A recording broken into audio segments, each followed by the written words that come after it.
चिंतनक्षण ही सूत्रे जगण्यातील हे अनुभवमय सार श्रवण करूयाता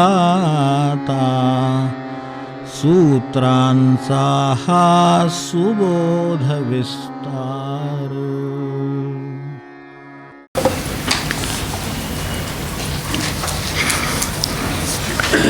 श्रींच्या सूचनेप्रमाणे आपलं चिंतन क्षणाचं विवरण सुरू आहे. त्यातलं आजचं विवरणासाठी वाक्य समोर आहे. अर्जुनासारखी आपली स्थिती असेल तर गीता अधिक कळते.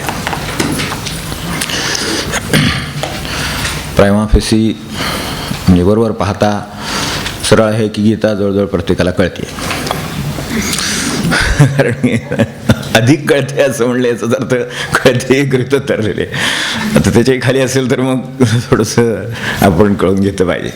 नाहीतर 12 आणि 15 नेमलेले होते म्हणून आम्ही पाठ केले तसं न करू. तेव्हाचे पाठ झालेले आहेत त्याच्यावर काय पुन्हा आता म्हणायला लागलं तर आठवत नाहीत. तर असं नको व्हायला. कळते असं गृहीत धरलंय. फक्त अधिक कळते असं म्हणण्याचा अभिप्राय काय आहे? अर्जुनासारखी आपली स्थिती असणं म्हणजे काय आणि कळणं म्हणजे काय? तर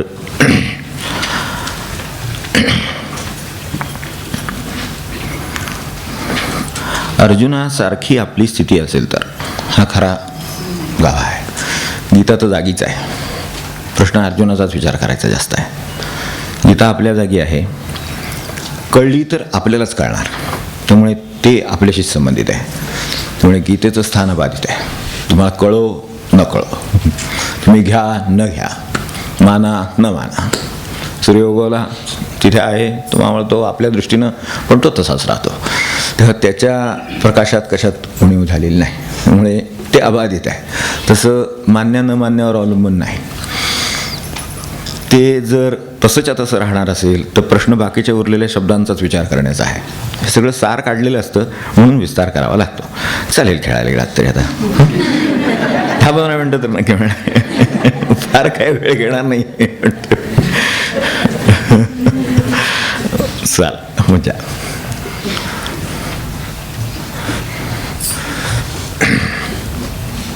सगळं त्यांचं खेळायचं साहित्य वगैरे तयार ठेवा. पटकन जाता येईल. यात मजा आहे.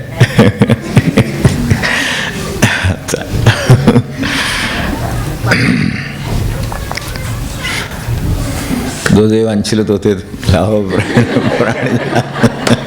काय ज्ञानेश्वर तो राहतील. ते आज अशा उंचीवर आहेत की काय नाही कोण पोचलंच नाही परत. आणि गाडी उड्यावरून पाहायला पण नाही जाऊन. हे फार उंच काम आहे. तर तसं आहे. अर्जुनासारखी आपली स्थिती असेल तर अर्जुनाकडे काय काय आहे त्याचा आपण विचार करू पहिल्यांदा. क्रमाने अत्यंत उत्तम शिक्षण आहे. जो त्याचा स्वधर्म आहे त्याचं त्याच्याकडे उत्तम ज्ञान आहे. आपण तिथपासून सुरुवात करू. माझा काही धर्म आहे की नाही तो नव्हे. ते हिंदू धर्म मुस्लिम ते ते काय खरं नव्हे. ते आपलं ते बाहेर चालू आहे. त्यांचं काय त्यांना करायचं असेल ते. आपला प्रश्न आहे स्वधर्माशी आहे. जो ज्ञानेश्वरी प्रणित गीता प्रणित धर्म आहे त्याच्याबद्दल आपण बोलतो आहोत. किंवा कुठल्याही धर्मामध्ये जी मूलतत्व आहेत त्याबद्दल बोलतो आहोत आपण. तर त्या अर्थाने ते जे माझं काम आहे ते मला उत्तमपणे येणं हे उत्तम शिक्षण समजतं. मग ते काय आहे? ते स्वयंपाकाचं काम आहे, आतिथ्याचं काम आहे, काय आहे आपल्या ऑफिसचं काम आहे, काय ती झाडू मारायचं आहे, का जमीन सरवायची आहे, का काय जे खुर्चीवर बसायचं आहे ते. तिथे जे मला करायचं आहे ते मला उत्तमपणे यावं असं वाटणं हे अर्जुनाचं लक्षण आहे.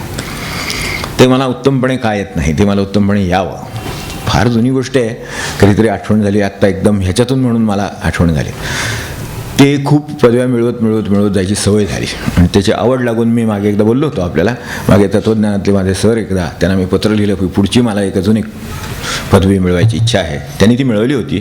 त्यामुळे त्यांना मी मार्गदर्शनासाठी विचारलं पदवी मी मिळवू का? ही मिळवावी असं मला वाटतं की हे सगळं झालं आता. तर ते म्हणाले त्याच्यापेक्षा तुम्ही ज्या क्षेत्रामध्ये काम करता त्या क्षेत्रातली पदवी घेण्याची जास्त गरज आहे. तेव्हा तुम्ही ती घ्या. म्हणजे तुम्ही जे काम करता ते तुम्हाला अधिक चांगल्या तऱ्हेनं करता येईल याचा मला नंतर खरोखर उपयोग झाला. ती दुसरी मॅनेजमेंटमधली किंवा त्या सायन्समधली जी दुसऱ्या पदवी होती ती मिळवण्यापेक्षा मी ज्या क्षेत्रात काम करतो त्या क्षेत्राचं शिक्षण देणारी जी पदवी आहे तिची इन्स्टिट्यूटचं तुम्ही मेंबर व्हा, ते शिकून घ्या. त्याच्यामध्ये तुम्हाला त्या व्यवहाराचे सर्व बाजू अर्थ कळतील. आणि साधी गोष्ट आहे ना, आपल्या घरात जर समजा मनुष्य असेल तर त्याला स्वयंपाक चांगला यावा, घरातल्या पुरुष माणसाच्या अपेक्षा, स्त्रीची मी म्हणत नाही, असं असतंच की नाही साधारणपणे.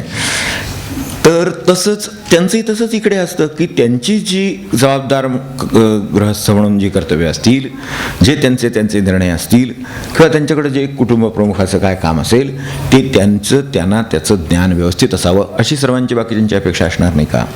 मग तसंच आहे, मी जे काम करतो, ज्या ठिकाणी करतो त्याचं त्याच्याकडे उत्तमात उत्तम शिक्षण आहे. तर ही पहिली अर्जुनासारखी स्थिती असणं म्हणजे इथपासून सुरुवात आहे. तो समर्थ योद्धा आहे, सदासुद्धा योद्धा आहे, समर्थ आहे, अपराजित आहे.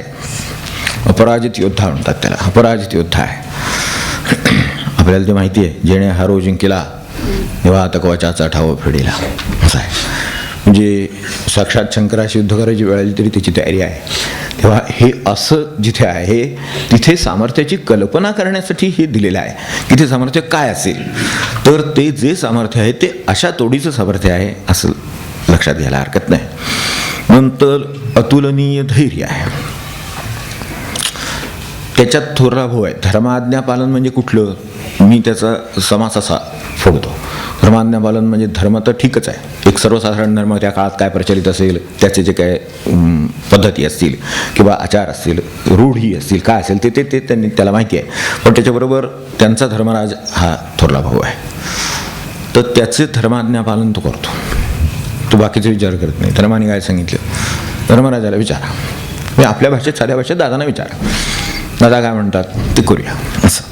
हे सोपं नाही, आपल्याला व्यवहारात माहिती असेल तर दादांना तेवढं कळू देऊ नका म्हणतात. आता काय करायचं, म्हणजे फरक लक्षात येण्यासाठी म्हणून सांगा लागतं म्हणून म्हणलं. तर तेवढं अतुलनीय धैर्य आहे, पण त्याच्याच बरोबर धर्माज्ञा पालन पण आहे. जे धर्माचं जे आहे ते पालन आहे. तो सुधीर आहे. धीर म्हणजे योद्धा असणं, प्रसंगोद्भवणं, आणि अशा वेळेला ज्याची परीक्षा लागते त्याला धैर्य म्हणतात. सुधीर आहे. सुधीर काय असतं की तुमची जी कृती आहे ती करण्याची कुवत तुमच्याकडे आहे, क्षमता आहे. प्रत्यंचा लावली आहे, बाण सोडायची क्षमता आहे, वेध घेण्याची गरज दिसते आहे, तरीसुद्धा धीर कायम आहे. सोडून दिला लगेच असं नाही, त्याला सुधीर म्हणायचं. त्यावेळेला ज्या गुणांची परीक्षा लागते, ज्या गुणाची परीक्षा होते, तो सुधीर. म्हणजे कोणी सुधीर असतील तर क्षमा करा, नावाचे नव्हे. तेव्हा नावाचे नव्हे, नुसती प्रेमाची शंका आली तरी विवाह करून मोकळे, त्यात असले नव्हे ते सुधीर. म्हणजे त्या अर्थाने धीर नाही, धीर नसतं. तर धीर कुठला की ज्या क्षणी तुम्हाला ते शक्यता दिसते, तुमच्या अंगात ते आहे, कुवत आहे, क्षमता आहे, तिथे गरज दिसते, तरीसुद्धा तुम्ही एक क्षणभर थांबलेले आहात, ते धैर्य. धैर्याची बरोबर ही पाहिजे त्या क्षणी. म्हणजे तिथे तिची परीक्षा कसोटी लागते की या क्षणी तुम्ही थांबून हा अधर्म होईल, स्वधर्म होईल, काय होईल याचा विचार करू शकता का, असं. तिथे ज्याची परीक्षा लागते ते त्याच्याकडे आहे, तो सुधीर आहे. नंतर त्याची जी कृती आहे त्या कृतीमध्ये मगाशी ज्या धैर्याचं म्हटलं तशी त्याच्याकडे कृतीची गडबड नाही आहे. कृतीच्या बाबतीत तो अधीर नाही, जसा सुधीर आहे तसा अधीर नाही. कृतीला परिणामाला विचारी आहे, कृतीच्या परिणाम काय होतील याचा विचार. म्हणून सगळा अख्खा अध्याय खर्ची पडला आहे आणि दुसऱ्या अध्यायाचा प्रारंभ खर्ची काढला आहे की काय होईल, मी जे काय करतो आहे यामुळे काय होईल, आणि खरोखर काही प्रमाणात काय झालं हे पण आपण पुढे पाहिलेलं आहे. जो इतिहास म्हणून जरी असेल, ज्या नावाचा इतिहास आहे तो असेल, इतिहास असेल, तो त्याचं स्वरूप असेल, ते 10,000 वर्षापूर्वीचं असेल, काय असेल ते असेल. मी म्हणतो अगदी पूर्णपणे सगळी कवी कल्पना म्हणून जरी सगळं ग्राह्य धरलं, एक साहित्य म्हणून धरलं, तरी सुद्धा शेवट काय झाले हे दिसतंच आहे. तर हे लक्षात घेतलं तर त्यांनी केलेले विचारात चूक होती असं म्हणता येत नाही. त्यांनी केलेले विचार म्हणून बरोबर होते. आता कर्तव्याची त्याला करावीच लागतात, ते बरोबर, ते तर शिकवण्यासाठी सगळी गीता झाली. त्यामुळे कृतीची क्षमता असून सुद्धा अधीर नाही, परिणामाच्या बाबतीत मात्र अत्यंत विचारी आहे की याचा परिणाम काय होईल, मी जर ही कृती करायला गेलो तर काय होईल, हे त्याच्या मनात येतं. आणि क्षमता असली तरी अधीर असण्याची गरज नसते. काय असतं, पूर्ण ऐकून घ्यायला लागतं. शिक्षक 2 विद्यार्थ्यांना सुतारकाम शिकवित होते. 4 फुटाच्या लाकडाचा तुकडा समोर ठेवलेले होते दोघांच्या. सांगितलं की असा घाव घातला की एका घावात 1 फुटाचे तुकडे पडले पाहिजेत. म्हटल्याबरोबर दुसऱ्यांनी 3 घाव मारले. बरोबर आहे, सरळ आहे. 1 फुटाचे 4 तुकडे झाले. ते अजून पुढचं बोलायचे आहेत. असे झाले पाहिजेत की त्यातला 1 तुकडा 2 फुटाचा असला पाहिजे. दुसरा थांबला होता कारण त्यांचं अजून सांगायचं आहे. 1 घाव घातल्याबरोबर असे तुकडे झाले पाहिजेत म्हटल्याबरोबर की 1 तुकडा 1 फुटाचा असला पाहिजे म्हटल्याबरोबर घाव घालून मोकळा.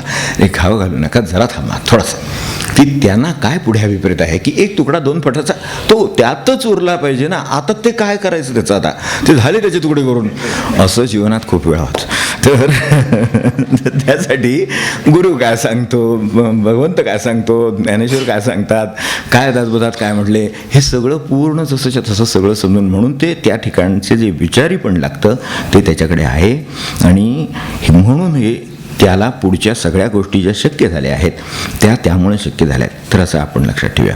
अर्जुनासारखी स्थिती येणं म्हणजे काय, ही सगळी त्याच्या स्थितीची लक्षणं आहेत. आता जे वर्णन केलेली आहेत हे सगळी त्याच्या स्थितीची लक्षणं आहेत. आता ही जर स्थिती आली, एवढंच करून चालत नाही. तो आता मी सांगितलं हे सगळे गुण आहेत. उत्तम योद्धा, उत्तम शिक्षण, अतुलनीय धैर्य आहे, काय सांगितलं तसं धर्माच्या आज्ञा पाळण्याची हे आहे, तयारी आहे, मोठ्याचं ऐकण्याची तयारी आहे, हे सगळं आहे. हे सगळं आहे तरीसुद्धा ज्या खऱ्या गोष्टी आहेत त्या विचारून घेण्याची नम्रता त्याच्या ठिकाणी आहे. की काय असेल खरं, नक्की काय असेल, काय होईल, जे विचारी पण म्हटलं ते समजून घेण्याची त्याची क्षमता आहे. आता यासाठी लागणारी संवाद कला त्याच्याकडे आहे. आपण जर गीतेचा अभ्यास केलेला असेल तर आपल्या लक्षात येईल की अनेकदा वक्ता जो, इथे आता स्वतः कृष्ण महाराज आहेत, तर श्रीकृष्णाचं मनोगत लक्षात घेऊन प्रश्न विचारलेले आहेत. त्याला असं सांगायचं असेल काय असं म्हणून एखादा प्रश्न विचारला जेणेकरून ते ऐकायला मिळावं असे प्रश्न विचारलेले आहेत की जे महत्त्वाचं असेल आणि माझ्या जीवनाला कदाचित उपयोगी पडेल. संवादकर्त्याकडे जसं मुलाखतकर्त्याकडे काही वेळेला ज्याची मुलाखत घ्यायची त्याचं कौशल्य यात असतं की ते सगळे प्रश्न बरोबर समोर येतात की नाही, आणि त्यातून जे काय अभिव्यक्त व्हायचं आहे, जे काय पुढे यायचं आहे ते सगळं येतंय की नाही हे बघण्यासाठी जशी मुलाखतकाराची एक भूमिका असते तशी इथे संवादकाराची उत्तम भूमिका त्याच्याकडे आहे. म्हणून तो कृष्णाशी संवाद साधू शकतो. संवाद साधण्याची उत्तम कला की अर्जुनासारखी अवस्था. आता ते जर एवढं सगळं असलं तर अर्जुन ते कृष्णाला कशाला विचारायला पाहिजे, इथंच सुरुवात होते. म्हणजे फरक कुठे कुठे पडतात ते सांगतो की व्यवहारामध्ये जरा तो जर शिकला तर तो दुसऱ्याचं ऐकायला तयार होत नाही. तो म्हणतो मलाच कळते, त्याची काय ते डिग्री झाली, काय शिक्षण झालं, काय डबल ग्रॅज्युएट झालं, काय ते झालं त्याचं समजा, तर तो ऐकत होत नाही. तो म्हणतो मला कळते. असं जर झालं तर त्या शिक्षणाने उपयोग न होता उपद्रव निर्माण होतो. म्हणून अर्जुनासारखी स्थिती येणं ही गोष्ट आदर्श आहे, अवघड आहे, आणि कशा बाबतीत अवघड आहे ते समजून घेणं आवश्यक आहे. आता जर आपण ज्ञानेश्वरी वाचा, गीता वाचा, जे गीतेवरचं भाष्य आहे ते वाचा, वाटलं तर अर्थ पहा, तर यातून आपल्या असं लक्षात येईल की अर्जुनाच्या ठिकाणी उत्तम श्रवण कला आहे. त्याच्या श्रवणाच्या आड बाकीच्या गोष्टी येत नाहीत. तो जे विचारतो आहे, ज्याची उत्तरं त्याला मिळत आहेत ती जशीच्या तशी थेट आत जातात. त्या ग्रंथात काय सांगितले, ह्या ग्रंथात सांगितले, त्याच्याबरोबर हे आहे का, टॅली होतं का, हे तो काही बघत नाही. तो काय म्हणतो की कृष्ण महाराज काय सांगतात, कृष्ण मला काय सांगतो ते मला समजून घ्यायचं आहे. तर कृष्णमूर्तींनी या अवधान कलेला किती महत्त्व दिलेलं आहे हे आपल्याला माहिती आहे. अनेकांनी हे महत्त्व अवधान कले दिजे मग सर्व सुखासी पात्र होईजे आहे ना, की त्यांना सुद्धा शेवटी हे सांगावं लागलं की अवधान द्या, लक्ष द्या, असं सांगावं लागलं. लक्ष द्या, तर लक्ष दिलं तर पुढचं कळेल. तेव्हा लक्ष द्या तर पुढचं कळेल. तर श्रवणाच्या कलेला अत्यंत जीवनामध्ये अत्यंत मोठं महत्त्व आहे. श्रवणाच्या कलेला आत्यंतिक महत्त्व आहे. कारण ते जर उत्तम साधलं तर आकलन, तर मग अर्थ, मग योग्य कृती अशा तऱ्हेनं शक्य आहे. पण हे केव्हा शक्य आहे? ज्या वेळेला मुळात श्रवण कला येईल त्यावेळेला ऐका. आधी पहिल्यांदा शांतपणे काय कृष्ण महाराज म्हणतात हे पहिल्यांदा ऐका आणि मग तुम्ही पुढचं काय ते काम करा. ते पूर्ण ऐकण्यापूर्वी काय केलं तर काय होतं आपल्याला माहिती आहे. त्यामुळे ऐकणं महत्त्वाचं. म्हणून श्रवणकलेला, अवधानाला, श्रवणकलेला जास्तीत जास्त महत्त्व दिलेलं आहे. ती त्याच्याकडे आहे. आता जो सांगणारा आहे त्याच्याकडे नुसतं ऐकून तो थांबत नाही. He can read it in between the lines. ते फार मोठं असतं की या सांगण्यामध्ये मध्ये काय त्यांना अभिप्रेत आहे ते सुद्धा समजून घेण्याची क्षमता त्याच्याकडे आहे. जे जसे नुसते शब्दशः अर्थ घेऊन चालत नाही. लहानपणी म्हणजे मला ह्याच्यातलं आठवतं, खेळणारी आत्ताही गेली की नाही मुलं पळत, तसंच मला त्याची आठवण झाली. त्याच्यावरनं त्या आमच्या आजोबांची आठवण झाली. आजोबा मोठे करारे होते आमच्या इकडचे. आईचे वडील होते ते मोठे करारे वेदांती होते आणि त्यांना ते अजिबात एका जागेवर बसलेला आवडायचे आणि मुलं खेळत असायची, हे करायचे. त्यांना वाटायचं यांनी काहीतरी बसावं, जागी शिक्षण घ्यावं वगैरे. बरोबर आहे ते. बरोबरचे आम्ही सगळे गोळा झालो म्हणजे सगळा गोंधळ माजलेला असायचा. खेळत असायचे सगळे. तर ते सगळे खेळत असायचे. त्यावेळेला मी तिथे नेमका सापडलो आणि बाकी सगळे पळालेले होते. तर कदाचित मी सापडण्याची तेव्हापासूनच सवय असावी अनेकांना. तर ते तिथे सापडलो आणि ते मला म्हणाले की सगळे कुठे गेले ते बाकीचे, म्हणजे बरोबर जे माझ्याबरोबर होते ते सगळे खेळण्यात, ते कुठे गेले? इथे जे बसले होते आत्ता अभ्यासाला, त्यांना काय ते म्हणायला बसवायचे आम्हाला काहीतरी, तर ते म्हणायला बसले ते कुठे गेले? ते म्हणते ते बागेत गेले. तर म्हटलं हे आत्ता हे काय धावत गेले माझ्यासमोर? धाव म्हणले तो. पण असं म्हणल्याबरोबर मी धावायला लागलो. धाव म्हटल्याबरोबर मी धावलो आणि धावल्याबरोबर ते म्हणले इकडे. त्यांना काय म्हणायचं होतं ते मला नंतर कळलं. धाव म्हटलं म्हणजे तू धाव असं नव्हे, त्यांना बोलवून आणि म्हणायला होतो आपलं धाव म्हणल्यावर इतकं का सरळ अर्थ असतो. यू शुड रीड, नाही का? त्याला काय म्हणायचं आहे हे समजून आजोबांना काय म्हणायचं आहे ते त्यावेळेला नाही मला कळलं. नाही आपलं धाव म्हणल्यावर धावलं. तर तसं नाही. धाव नाही. धाव म्हणजे तू आधी गेला नाही, तू थांबलास ठीक आहे, पण ते का गेले आणि त्यांना बोलावून आण आणि ते म्हणायला बसव. काय ते त्यावेळेला काय वेदशास्त्र काय त्यांचं असेल ते आम्हाला सांगत असतील ते. तर तसं बिटवीन द लाईन्स वाचता आलं पाहिजे. त्याच्या मागे काय आहे ते वाचता आलं पाहिजे. तेव्हा श्रवणाची गरजही असते. श्रवणाची आपल्याला नुसतं अवधान कला किंवा श्रवण कला येऊन चालत नाही, तर श्रवणाची आत्यंतिक आवड असावी लागते. ज्याच्याकडे उत्तम आत्यंतिक श्रवण आहे त्याच्याकडून पुढे काहीतरी उत्तम कृती होण्याची शक्यता आहे. आधीच मुळात पूर्वग्रह सगळे जर जमा झालेला गड्डा असेल तर श्रवण आज जातच नाही. ते तिथंच थांबतं. वरून ओतलं कितीही ओतलं आणि जर त्या झाकण जर लावून ठेवलेलं असलं त्या ह्याला काय घागरीला, तर वर कितीही पाणी होता हा थेंबर सुद्धा जाण्याची शक्यता नाही. तसं ते जे काय ओतलेलं आहे त्याच्यात मध्ये झाकणं जी लावलेली असतात सगळ्या आपल्या मतांची, अनुभवांची, पूर्वग्रहांची, ती जर लागलेली असतील तर त्यातलं आत काही जाणार नाही. आणि आत काही गेलं नाही तर कितीही श्रवण करून काय उपयोग होणार नाही. त्याचं कारण आपल्याला जी अशी माणसं दिसतात त्याच्यावरून आपल्या लक्षात येतं की का श्रवण करून फरक पडला नाही, तर झाकणं लावून वरनं ओतलेलं आहे. तर झाकणं काढा, ओता, घागर भरेल. तर ती भरू शकेल. पण केव्हा? ज्या वेळेला माझे अनुभव मी बाजूला ठेवीन, माझं ज्ञान बाजूला ठेवीन, मी गोळा केलेलं सगळं बाजूला ठेवीन, तेव्हा निदान जे चाललंय ते तरी माझ्या अंतरंगात उतरेल आणि मग ते घडा भरेल. आणि भरलेला घडा मग माझी तहान भागवू शकेल आणि इतरांची पण भागवू शकेल. यासाठी श्रवणाला उत्सुकता, श्रवणाला आवड ही अत्यंत मोठी गरज आहे. आणि मग पुढे कृतींची स्थिती येऊ शकते किंवा चांगल्या कृतींची स्थिती येऊ शकते. आता क्षणभर असा विचार करा की ही अर्जुनाची स्थिती आहे. ती जर ती आली तर मग गीता अधिक कळते. तेव्हा कळते याचा अर्थ काय? आपल्या दृष्टीने फक्त इथे काही अगदी मोजके शब्द 1 2 3 4 5 6 7 संपला. 8 शब्दाचा सगळा विषय आहे सगळा मिळून. तर ह्यातला जो कळते शब्द आहे ती अधिक कळते. म्हणजे मगाशी सुरुवातीलाच त्याचा हे बोट ठेवलेलंच आहे त्याच्यावर की अधिक कळते. कळते अनेकांना, पण अधिक कळते असं कितीना विचारलं तर त्याचं उत्तर कशात आहे? ते कळते या शब्दामध्ये आहे. तर कळणे याचा अर्थ वळणे. प्रत्यक्ष जर ते कृतीत आलं तर ती कळली असं समजायची, नाहीतर व्याख्यानाला, सांगायला, प्रवचनाला उपयोगी पडेल यापेक्षा काही उपयोग होणार नाही. त्याच्यात आपण म्हणतात का सगळं ऐकतात पण त्यांच्यात काय फरक पडले नाही. म्हटलं खाजगीच सांगतो तुम्हाला हे. तर असं जे म्हटलं जातं त्या कॉमेंटचं कारणच ते आहे की ते कळलं नाही असं म्हणता येतं का? कळलंय, पण त्यांच्यात जर काही त्यातलं आलेलं नसेल, मी म्हणतो 10% आलं, 25% आलं, 50% आलं काहीतरी, ते जर आलेलं नसेल तर कळण्याचा त्या काय उपयोग आहे? ती माहिती आहे. मग माहिती तर अशी अनेक ग्रंथांच्या अनेकांना असते. मग ही याचा अर्थ ती कळली आहे असं नव्हे. मग कळली याचा अर्थ असा आहे की ती वळली, प्रत्यक्ष कृतीत आली, तेव्हा अधिक कळते म्हणजे कृतीत येते असं ह्या कळणे शब्दावर असं म्हणायचं आहे. तर कळणं म्हणून ज्याला वळे त्याला कळे ते जे आहे ना, तर त्याच्यामध्ये ते प्रत्यक्ष वळलं आहे, ते कृतीत आलेलं आहे. ते जर व्हायचं असेल आणि ते व्हायचं असेल म्हणजे अर्जुन त्याचं उदाहरण आहे. नष्टो मोह स्मृतिर्लब्धा आहे ना, माझा मोह नष्ट झाला, माझ्या मनात जे उगाचच काही निर्माण झालं होतं ते सगळं नष्ट झालं, संभ्रम गेला.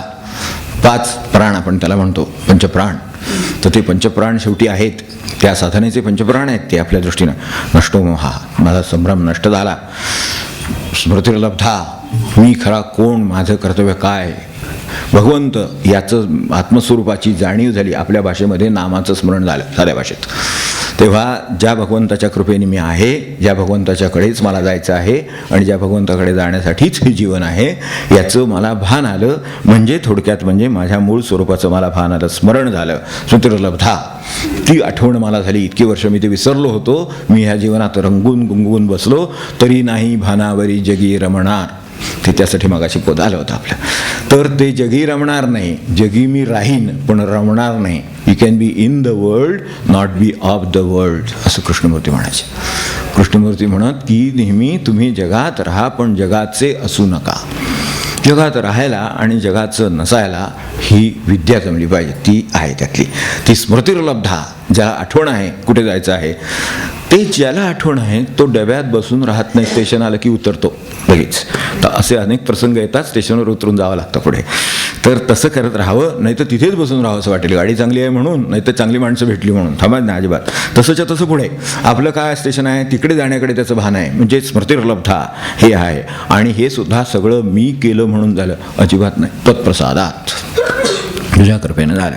आणि स्थितोस्मी गत संदेहा, आता मी माझी अवस्था. जे कळणं म्हणजे वळणं म्हणजे काय, तर 5 प्रकारे वळणं हे सगळं त्यातले हे प्रकार म्हणून आपल्यासमोर ठेवले. स्थितोस्मी गत संदेहा, माझ्या मनात कसलाही संदेह माझ्या कृतीबद्दल राहिलेला नाही. आपल्याला सकाळी उठलं तरी सुद्धा रजा टाकू की नको, जाऊ की नको, अमुक ठिकाणी प्लॅन केलाय, काय करा, तर 3 दिवस सुट्टी, कसे काय एवढे लोक इथे कोण आठवू, पण आहे 3 दिवस सुट्टी जोडून येऊन सुद्धा लोक राहिले, जाऊ की नको, किती प्लॅन असतील, किती विचार माणसाच्या मनामध्ये असतील, किती प्रकारचे त्याला हे असतील, समोर विषय असतील, पण तरीसुद्धा त्याचं ते अशा तऱ्हेनं जे संदेह आहे तो जात नाही. मनुष्य घराबाहेर पडला, तिथे गेला तरी आलो ते बरोबर झालं का नाही याची चिंता तिथं करतात. आता काय करायचं, आता आलाय ना, आता राहा, आता काय करायचं, ते बसला ना मी मनात आता, मग आता आनंदाने कसं आकाशातून जाते ते बघा. ह्यात बसलो नसतो तर बरं झालं असतं, एखाद वेळेला काहीतरी झालं म्हणजे वगैरे, हे असलं काही करायचं काय कारण नाही. तिथे बसून शांत आनंद आकाशात असल्याचा अनुभव घ्यावा, तर थोड्या वेळानं ते उतरवणारच आहे, तिकीट संपलं म्हणजे. तर असं असावं ना, गतसंदेह, काय जे करतो आहे त्याच्याबद्दल आपण निस्संदेह असावं. आणि परमार्थामध्ये तर या गुणाची अत्यंत गरज असते. आपण जे आहे ते निस्संदेह असावं. माझं जे साधन आहे, भले ते नाम असेल, काय ध्यान असेल, काय सुगुर असतील, काय असेल ते जे साधन आहे, आज्ञापालन असेल, काय असेल ते, त्यात मी निस्संदेह आहे. याने मी पोचेन म्हणजे पोचेन. काय मिळेल पोचेन, महाराजांनी सांगितलं म्हणून पोचेन, बाकी मला काय माहीत नाही. मी नाम घेतो, का घेतो, महाराजांना आवडतं म्हणून घेतो. किती सोपी उत्तर आहेत भाऊसाहेबांची वगैरे, की त्यांना आवडतं म्हणून घेतो. बाकी त्यांना काय होतं, मग नामाचं मेकॅनिझम काय, मग त्यामुळे मनशास्त्रीयदृष्ट्या काय फरक पडतो, एवढा ग्रंथ सुद्धा लिहिलेला आहे त्याच्यावर. Divine name in Indian tradition, आपल्याला माहिती असेल, हे खूप मोठं संशोधन त्याच्यावर केलेलं आहे. आणि त्याच्यावर तो मोठा ग्रंथ आहे, divine name in Indian tradition.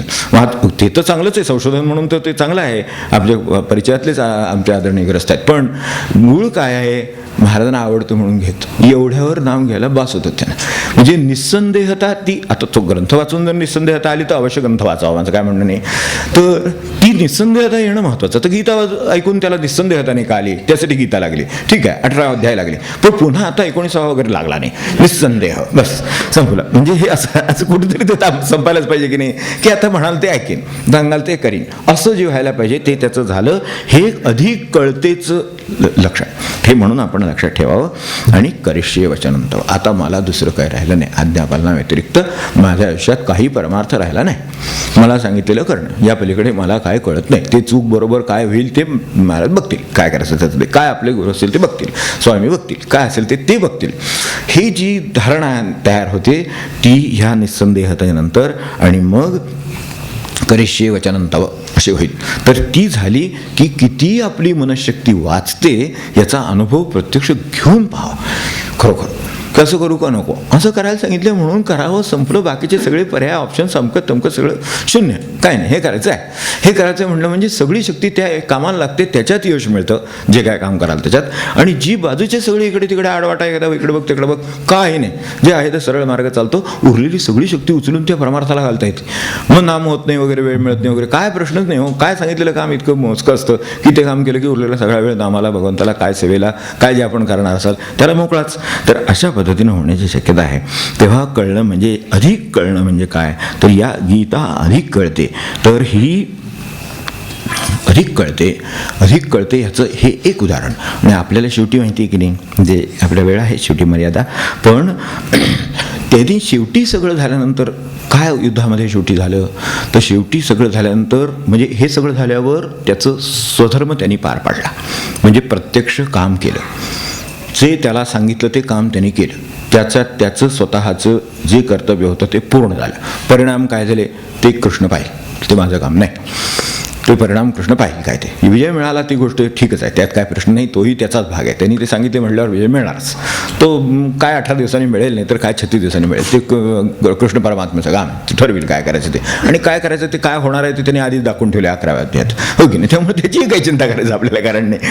तर इतकं सगळं झाल्यानंतर म्हणजे एक तर ह्या 5 गोष्टी म्हणजे अधिक कळलं की हे सगळं होतं. आणि कळल्यानंतर कर्तव्य केल्यानंतर स्थिती कशी निर्माण झाली शेवटी की आपल्याला हेच माहिती आहे ना की वास्तविक तसं पाहता कृष्ण परमात्मा हा विचार केला तर आता आपल्याला सगळं चालतं, कृष्णाला सगळं चालतं मुळामध्ये.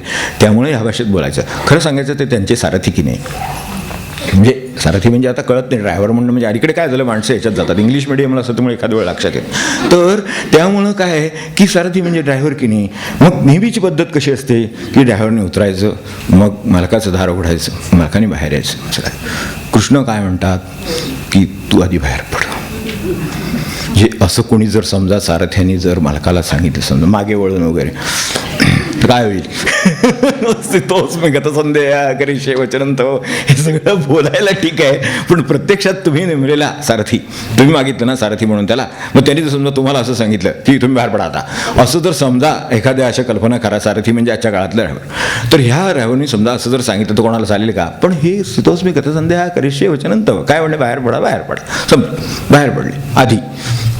हे सगळं होऊन मग मारुतीरायाने निरोप. त्यांना कशाला वर आणि रथावर वगैरे हे प्रश्न नाही, त्यांना बसा म्हणून सांगितले, ते वर बसलेले आहेत. त्याप्रमाणे मारुतीरायावरती आहेत, त्यांना म्हणे करा उड्डाण आता. आणि आपण स्वतः घोडे सोडून दिलेले आहेत आणि मग रथाच्या खाली उतरले. होय ना, हे सगळं झालं ना. आणि मग रथाचं काय झालं, जळून खाक. दरम्यानच्या काळात त्याच्यावर इतकी शस्त्र पडलेली होती सूक्ष्म स्वरूपाची की जी कधीही याच्यातले कधीच त्यांनी खाक करून टाकले असते अर्जुनाचे.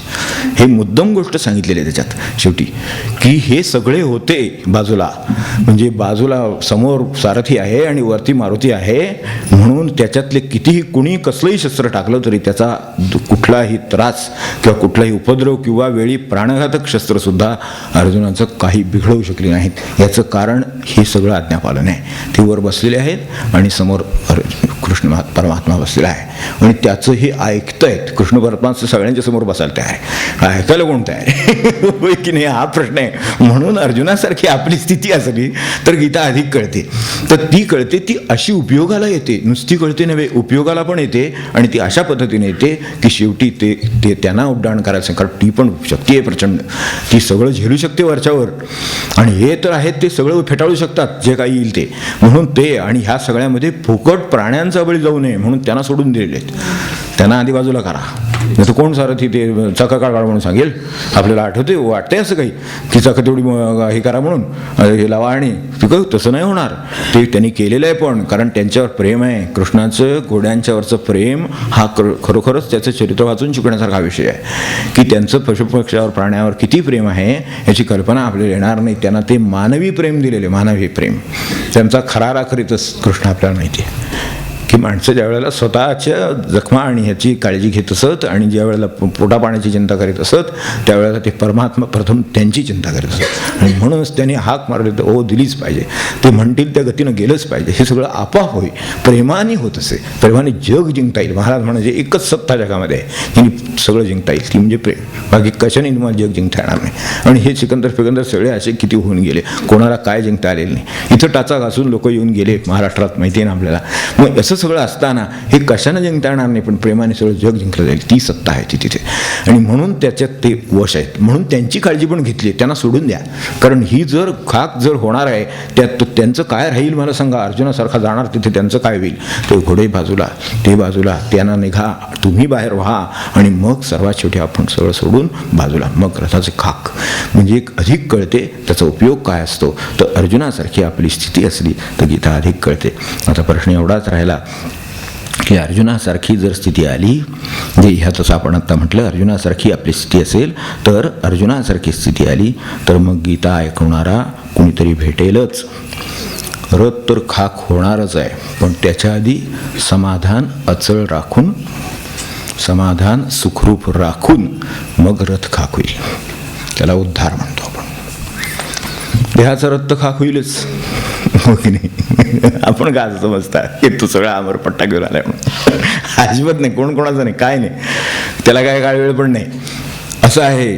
तेव्हा ह्याही रथाची खाकच व्हायची. पण कृष्ण परमात्मा बसलेला आहे ज्याच्या हृदयामध्ये, आणि ज्याला हे सगळं अधिक कळलेलं आहे, तर रथाची खाक होण्याच्या आधी उद्धार म्हणजे समाधान ते प्राप्त होईल, आणि मग रथाची खाक होईल. ते झालं तर काय त्याच्यात विशेष नाही, खाक तर होणारच आहे. पण आपल्यात समाधान घेऊन खाक नाही, समाधान राखून म्हणजे उद्धार होऊन मग रथाची खाक होईल याची होती. असं एकंदरीत साधारण अभिप्राय आपल्यासमोर ठेवला. बाकी आपण जाणते आहात, आपण समजून घ्यावं अशी विनंती करतो. बस पुढचा शनिवार नेहमीप्रमाणे.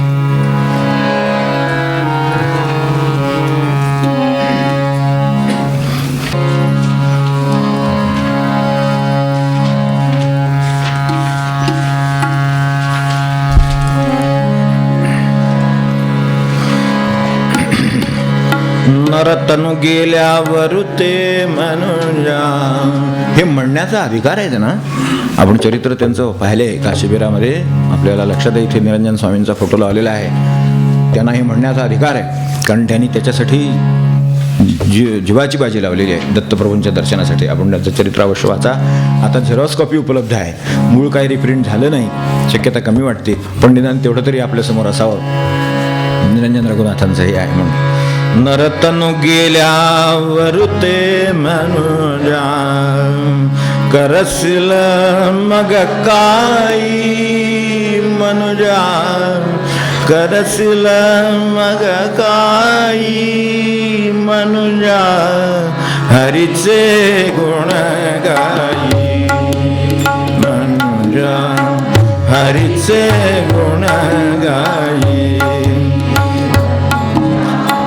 नरतनु गेल्यावर ते मनुजा, नरतनु गेल्यावर ते मनुजा, करसिल मग काही मनुजा, करसिल मग काही मनुजा, हरीचे गुण हरीचे गुण गाई मनुजा. हस्तपार कर्णादिकैंद्रिय सावध जगाई. हस्तपार कर्णादिकैंद्रिय सावध जगाई. तववरी भगवत प्रसाद सत्वरी, तव वै भगवत् प्रसाद सत्वरी संपादून घेई मनुजा संपादून घेई मनुजा हरीचे गुण गाई हरीचे गुण गाई वाणीचा व्यापार निरंतर सारा हा विषयी वाणीचा व्यापार निरंतर सारा हा विषयी मन चंचल चक्रा परि फिरते मन चंचल चक्रा परि फिरते विषयांचे ठाई मनुजा विषयांचे ठाई मनुजा हरीचे गुण गाई हरीचे गुण गाई मनुजा श्री हरी प्राप्ती साठी शरण संता ते जाई श्री हरी प्राप्ती साठी शरण संता ते जाई निरंजन पद अविनाशी मग निरंजन पद अविनाशी मग पावसी लवलाही मनुजा पावसी लवलाही मनुजा हरीचे गुण गाई हरीचे गुण गाई मनुजा नरतनु गेल्या वरुते मनुजा नरतनु गेल्या वरुते मनुजा करसिल मग काही मनुजा करसिल मग काही मनुजा हरीचे गुण गाई हरीचे गुण गाई मनुजा हरीचे गुण गाई जानकी जीवन स्मरण जय जय राम